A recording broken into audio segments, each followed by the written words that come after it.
BHL, ukrainienne universelle, si est le titre de l'article écrit par Christine Angot, paru dans le journal du dimanche ce 19 février 2023. Un compte-rendu qu'a livré l'autrice à propos du film Slava Ukraini, réalisé par Bernard-Henri Lévy, dont la sortie en salle sombre est prévue le 22 février prochain. Un film documentaire pour lequel le mari d'Ariel Dombal est allé à la rencontre des Ukrainiens sur le front, afin de retrouver ceux qui par leurs actes montrent qu'il est encore possible d'y croire, rapporte la journaliste.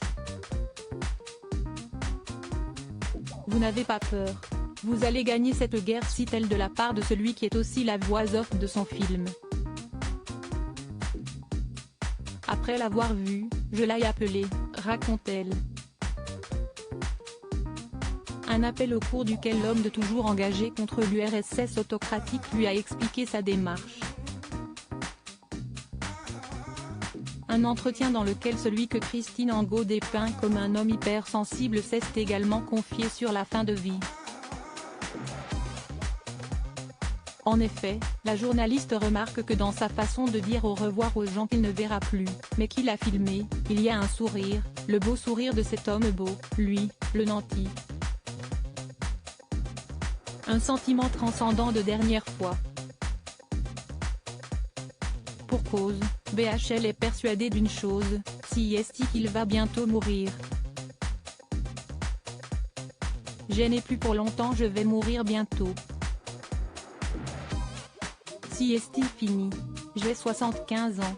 Je n'ai plus pour longtemps, a confié l'éditorialiste à sa première spectatrice pour le journal du dimanche. Mais non, enfin, a-t-elle tenté. Mais pour BHL, cela relève de l'évidence puisqu'il s'agit de l'âge auquel ses deux parents sont décédés, son père, peu avant le tournage au Mexique de son film avec Ariel et Delon, qu'il appelle Mon Némésis, la vengeance des dieux contre l'orgueil de ceux qui ont tout. Dans le film, l'ancienne chroniqueuse dont n'est pas couché relève qu'un passant par Tchernobyl, Bernard-Henri Lévy cite Duras, « Je n'ai rien vu à Tchernobyl, rien n'a survécu. La vie n'a pas eu raison de la mort. Nulle part il est écrit que la vie doive durer. » Des mots que BHL semble s'appliquer pour lui-même, tant il est convaincu que la fin de sa vie a assez duré. Pour l'heure, tout ce que l'on peut souhaiter au philosophe, si est de se tromper. Lors de l'avant-première de ce documentaire le 6 février 2023 au cinéma Le Balzac, de Paris, de très nombreux politiques et VIP étaient présents et ça a été une longue standing ovation.